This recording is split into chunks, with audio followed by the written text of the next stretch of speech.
They say that everyone's a genius when the market looks like this. Stocks are up and things are good. But what about times when it looks like this? So how do we keep our own portfolios from falling like a rock in times of distress? Best answer is diversify your investments, which is all about reducing volatility and risk. Here's a chart showing the three common asset classes you can put your money into.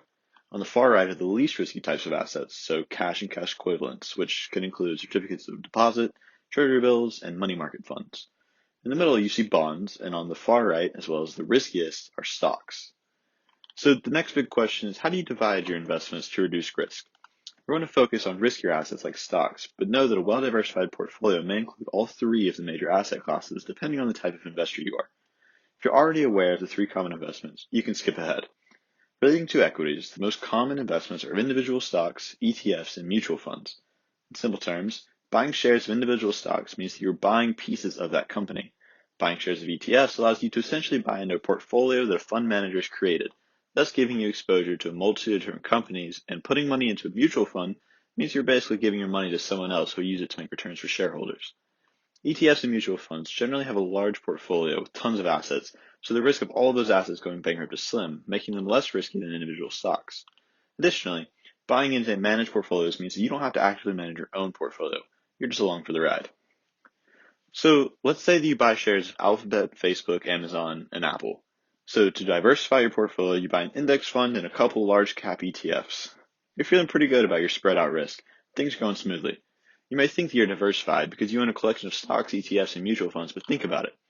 If the ETFs and mutual funds that you bought into have portfolios with heavy allocations to the tech giants, so Alphabet, Facebook, Amazon, and Apple, you're not actually diversified. If those four stocks go down in value, your portfolio is going to sink as well. The key to diversifying your portfolio is using uncorrelated assets, which is a core idea in modern portfolio theory, which is another concept that I'll get to eventually. If you buy assets that are all related, your risk isn't spread out. For another example, let's say that you bought shares of Apple and Qualcomm. One is a technology company and one produces microchips. Their companies are very different, they make money in different ways, so it's no problem, right? Well, think about it. Apple buys their microchips for their phones from Qualcomm, so a decrease in demand for Apple products could have negative effects on Qualcomm's business. The point is that when diversifying your portfolio, you have to try and buy assets that are relatively independent from other companies. Can you buy Apple and Qualcomm together? Sure, but don't be surprised if they go down together in a market downturn. Diversification is all about reducing the volatility of your portfolio and decreasing the risk that you'll take heavy losses. In a well-diversified portfolio, one underperforming asset is likely going to be overshadowed by outperforming assets, leading to larger returns. Does diversification mean you'll never lose money? No, of course not. But in times when everyone is losing money, a diversified portfolio can make the drops a little less painful.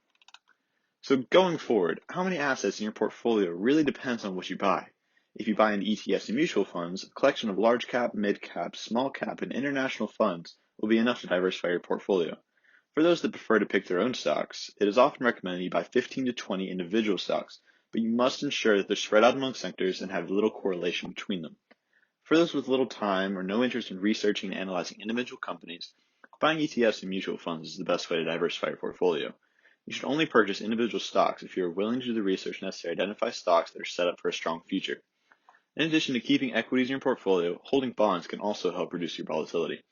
Because bonds are considered safe haven assets, they generally do better when the market is going down, hedging your portfolio. How you invest your assets really depends on the kind of investor you are. So whether you're a passive investor who is better suited for an index fund, an aggressive investor who prefers to pick and choose strong companies, or a moderate investor who is comfortable owning a collection of ETFs, diversification is key to reducing risk in your portfolio.